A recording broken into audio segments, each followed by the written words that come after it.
Hello everyone, welcome back to my YouTube channel. So ఈ వీడియోలో మనం డిఎస్సి 100 ప్రాబ్లమ్స్లో భాగంగా ఫోర్త్ ప్రాబ్లం అయితే సాల్వ్ చేయబోతున్నాం. అండ్ చెప్పాను కదా, అరేస్ అండ్ స్ట్రింగ్స్లో మనం టోటల్గా 11 ప్రాబ్లమ్స్ అయితే సాల్వ్ చేయబోతున్నాం. ఇప్పటికే మనం 3 ప్రాబ్లమ్స్ సాల్వ్ చేసాం. సో ఈరోజు మనం ఫోర్త్ ప్రాబ్లం సాల్వ్ చేయబోతున్నాం. సో ఇది మన డిఎస్ఏ ప్రాబ్లమ్స్ యొక్క వెబ్ పేజ్. సో అన్ని ప్రాబ్లమ్స్ ఇక్కడ ప్రతిసారి నేను అప్డేట్ చేస్తాను. సో ఈరోజు మనం చేయబోయే ప్రాబ్లం ఈ సబ్సిక్వెన్స్ ప్రాబ్లం. అది ఇంకా నేను ఇక్కడ యాడ్ చేయలేదు. ఆ ప్రాబ్లమ్ని ఇక్కడ యాడ్ చేసి మీకు వీడియో అప్లోడ్ చేసిన తర్వాత కింద డిస్క్రిప్షన్లో ఈ లింక్ ప్రొవైడ్ చేస్తాను. So without any further delay, let's get in to the problem. So this is the problem. So given two strings s and t, return true if s is a subsequence of t or false otherwise. So subsequence ante entante, a subsequence of a string is a new string that is formed from the original string by deleting some, can be none of the characters without disturbing the relative positions of remaining characters. So మీరు ఇక్కడ బాగా గుర్తుపెట్టుకోవాల్సింది ఏంటంటే ఈ relative positions అనే keyword. So మీకు సింపుల్గా explain చేయాలంటే, మనకి 2 స్ట్రింగ్స్ ఇస్తాడు, ఎస్ అండ్ టీ అని చెప్పేసి.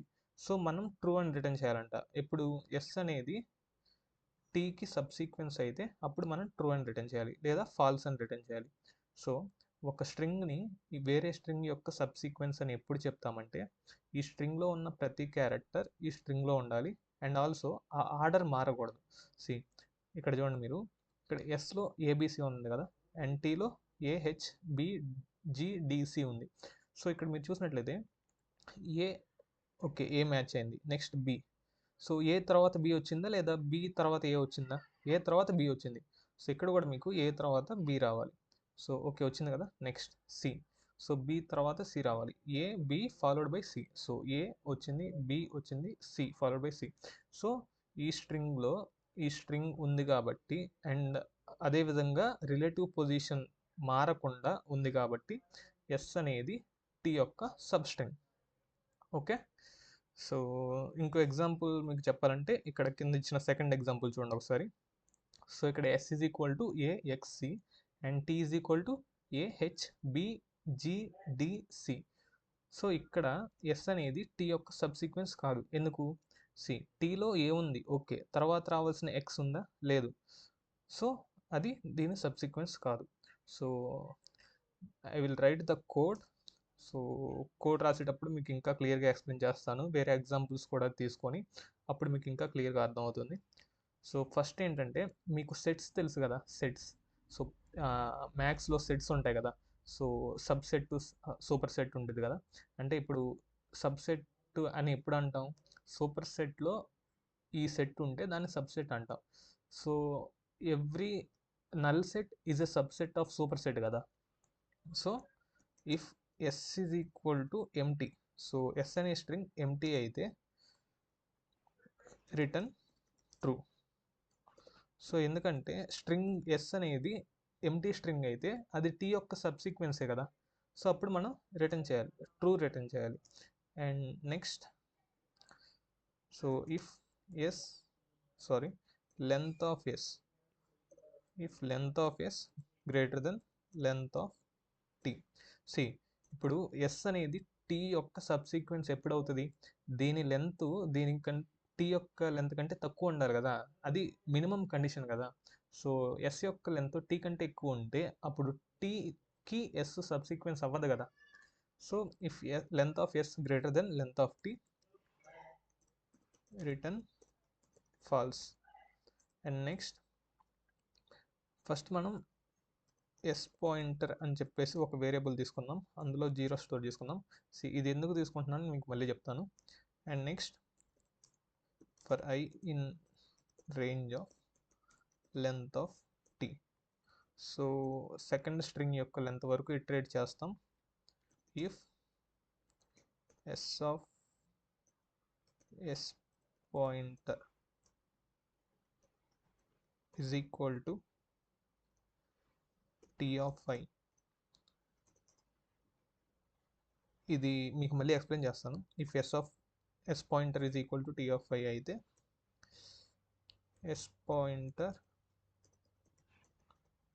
Is equal to S pointer plus 1 and then we'll check s pointer is equal to length of the subsequent string. Yes, if t is the case, then we will return true, else final గా false return చేస్తాం. So ఏంటంటే ఈ yes pointer అనేది ఈ సబ్సీక్వెన్స్ అంటే ఈ yes స్ట్రింగ్కి ఒక pointer లాగా పనిచేస్తుంది. సో ఫస్ట్ మనం ఎస్ పాయింటర్ని 0 తీసుకున్నాం, అండ్ తర్వాత లెంత్ ఆఫ్ టీ రేంజ్ వరకు ఇటరేట్ చేస్తూ ఆ టీలో ఉన్న ఆ పర్టికులర్ ఇండెక్స్లో ఉన్న క్యారెక్టర్ ఈ ఎస్ పాయింటర్కి ఈక్వల్ అయితే అప్పుడు ఎస్ పాయింటర్ని ఇంక్రిమెంట్ చేస్తున్నాం. సో ఇలా ఎందుకు చేస్తున్నామంటే ఫస్ట్ స్ట్రింగ్ ఎస్ యొక్క లెంత్ ఎంత, for example S is equal to ABC, T is equal to ఇది తీసుకుంటే స్ట్రింగ్ ఎస్ లెంత్ 3. సో ఇనీషియల్గా మనం ఎస్ పాయింటర్ 0 తీసుకుంటాం. So for I in range of length of T యొక్క లెంత్ ఎంత 6. So for I in range of 6 S of S pointer, so S of 0 ఎంత A. So S of A is equal to I value ఇనిషియల్గా 0 ఉంటుంది కదా, so T of I value ఇక్కడ T of 0 ఎంత A. So ఈ 2 values equal అయితే అప్పుడు మనం ఎస్ పాయింటర్ని ఇంక్రిమెంట్ చేస్తాం, లేదంటే ఇంక్రిమెంట్ చేయం.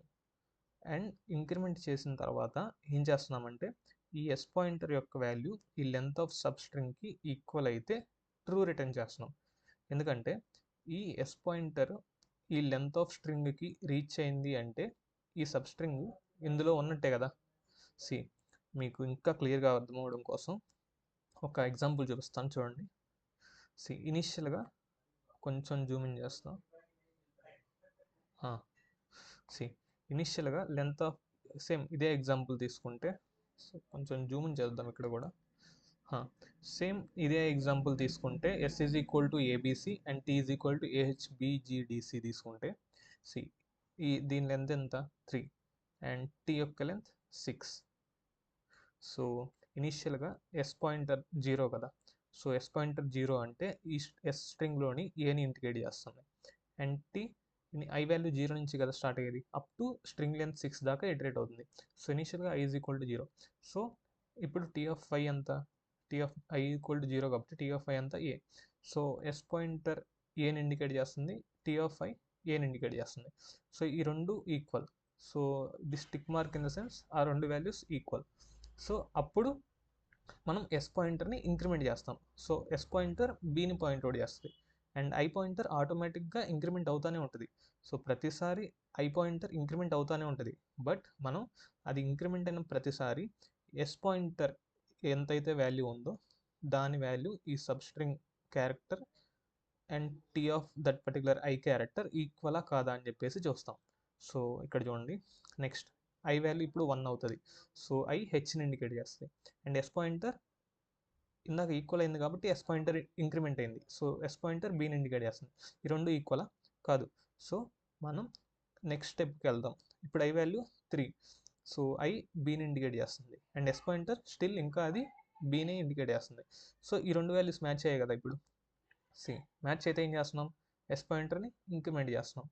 సో ఎస్ పాయింటర్ ఇంక్రిమెంట్ అవుతుంది, ఎస్ పాయింటర్ ఇప్పుడు ఎస్లో ఉన్న సిని ఇండికేట్ చేస్తుంది, అండ్ ఐ వాల్యూ ప్రతిసారి అది ఆటోమేటిక్గా ఇంక్రిమెంట్ అవుతూనే ఉంటుంది. సో ఇప్పుడు అది జీని ఇండికేట్ చేస్తుంది.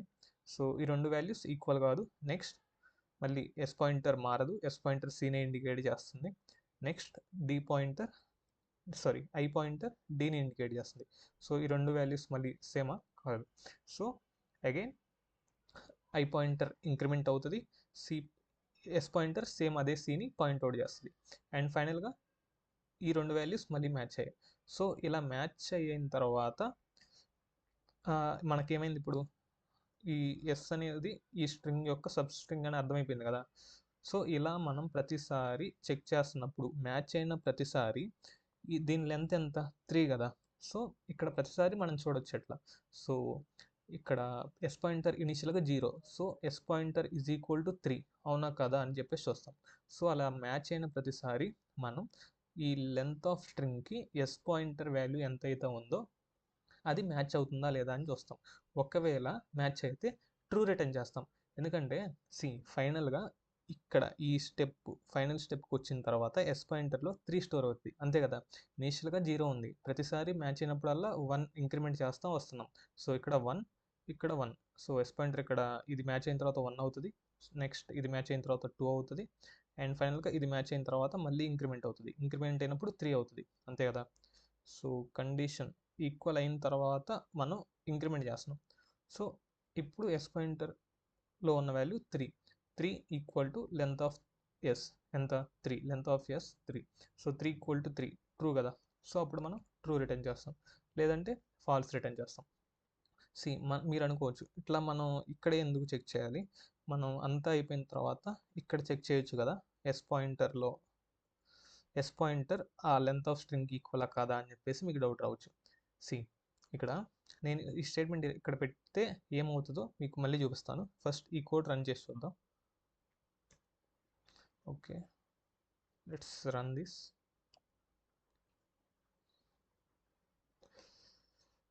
Okay, what invalid syntax, sorry. ఇక్కడ ఈక్వలా కాదా అని చెప్పేసి చూస్తున్నాం కదా. మనం సింగిల్ ఈక్వల్ టు వాడితే ఎస్కి ఎంటీ స్ట్రింగ్ అజైన్ అవుతుంది, S double equal to empty string అని చూస్తే ఎస్ ఎంటీఏ కాదా అని చెప్పేసి చూస్తుంది. Okay, now again just run this. It's accepting. So ఇక్కడ మీకు ఇంకొక సింపుల్ ఎగ్జాంపుల్ చూపిస్తాను చూడండి. ఒక టెస్ట్ కేస్ తీసుకుందాం.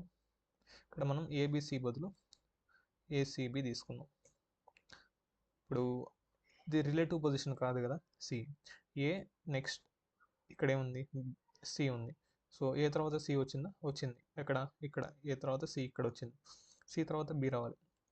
బి ఉందా, లేదు. ఈ బి లేదు, అండ్ అప్పటికే ఈ టీ స్ట్రింగ్ ఒక ఇటరేషన్ పూర్తి చేసుకుంది. సో ఈ ఎస్ అనేది టీ యొక్క సబ్సీక్వెన్స్ కాదు. ఓకే, ఇప్పుడు మీకు ఈ ఇఫ్ కండిషన్ ఇక్కడ ఎందుకు తీసుకోవాలి, బయట ఎందుకు తీసుకోకూడదో చూపిస్తాను. మనం ఆ ఇఫ్ కండిషన్ బయట పెడితే ఏమవుతుందంటే list index out of range వస్తుంది. ఎందుకు వస్తుంది చెప్తాను. ఇది పాస్ అవుతుంది, ఓకే. బట్ మీరు సబ్మిట్ చేసిన తర్వాత మీరు అది చూడొచ్చు. Let's submit and list index out of range ఎందుకు. ఫర్ ఎగ్జాంపుల్ ఈ స్ట్రింగ్కి ఇట్లా వస్తుంది, ఎందుకో మనం ఇక్కడే చూద్దాం. సో ఎస్లో బి ఉంది అండ్ టీలో ఏబిసి ఉంది. సో ఎస్ అనేది టీ యొక్క సబ్ స్ట్రింగే, మనకి ట్రూ రిటర్న్ చేయాలి, కానీ మనకి list index out of range వస్తుంది. ఎందుకు. ఇక్కడ ఏమవుతుందంటే ఇనిషియల్గా S pointer 0 and up to length of T ఈ ఫర్ లూప్ ఇటరేట్ అవుతుంది. సో ఐ ఈక్వల్ టు 0 అప్పుడు కండిషన్ చెక్ చేస్తుంది, ట్రూ కాదు. So next I equal to 1 అవుతుంది, 1 అప్పుడు కండిషన్ చెక్ చేస్తే ట్రూ అవుతుంది. సో ఎస్ పాయింటర్ నౌ 1 అవుతుంది. సో ఇప్పుడు ఎస్ పాయింటర్ 1 అయిన తర్వాత అగైన్ మనం మళ్ళీ ఈ ఫర్ లూప్ రన్ అవుతుంది కదా. సో ఫర్ లూప్ స్టాప్ అవ్వట్లా. అప్పుడు ఏమవుతుంది, ఐ ఈక్వల్ టు 2 అవుతుంది, అండ్ ఇఫ్ ఎస్ పాయింటర్లో 1 ఉంది, if S of 1 equal to T of 2. So S యొక్క లెంత్ 1, సో ఇండెక్స్ 0 నుంచి స్టార్ట్ అవుతుంది. ఎస్లో మనకి 1 ఇండెక్స్ దగ్గర ఏ వాల్యూ లేదు, దీని లెంతే 1 అయినప్పుడు దీంట్లో మనం ఫస్ట్ ఇండెక్స్ ఉందా లేదని ఎలా చూస్తాం. సో అలా అవ్వకూడదంటే ఏం చేయాలి, మనం ఇక్కడ మ్యాచ్ అయిన తర్వాత ప్రతిసారి మనం ఆ S pointer is equal to length of S అవుతుందా కావట్లేదా చూసి, ఒకవేళ అయితే డైరెక్ట్గా ట్రూ రిటర్న్ చేస్తే అయిపోతుంది కదా. Okay, so that's why we took if condition inside the for loop, not outside the for loop. So let's submit this.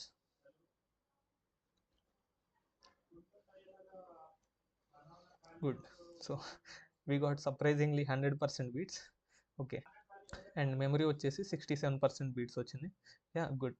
So మనం రాసే కోడ్స్ ఇలా ఉండాలి, రన్ టైంలో ఎఫిషియెంట్గా ఉండాలి, అండ్ మెమరీ పరంగా కూడా ఎఫిషియెంట్గా ఉండాలి. సో ఈ ప్రాబ్లం వచ్చేసి నేను ఇక్కడ ఈ వెబ్ పేజ్లో అప్డేట్ చేస్తాను, అండ్ మీరు ఈ వీడియో చూసేసరికి కింద డిస్క్రిప్షన్లో దీని అప్డేటెడ్ పేజ్ లింక్ అయితే మీకు మెన్షన్ చేస్తాను. So you can go through that link and come and solve this problem. ఈ వీడియో మీకు నచ్చినట్లయితే లైక్ చేయండి, అండ్ మీ ఫ్రెండ్స్కి కూడా షేర్ చేయండి, అండ్ మోర్ ఓవర్ సబ్స్క్రైబ్ చేసుకోండి. Thank you.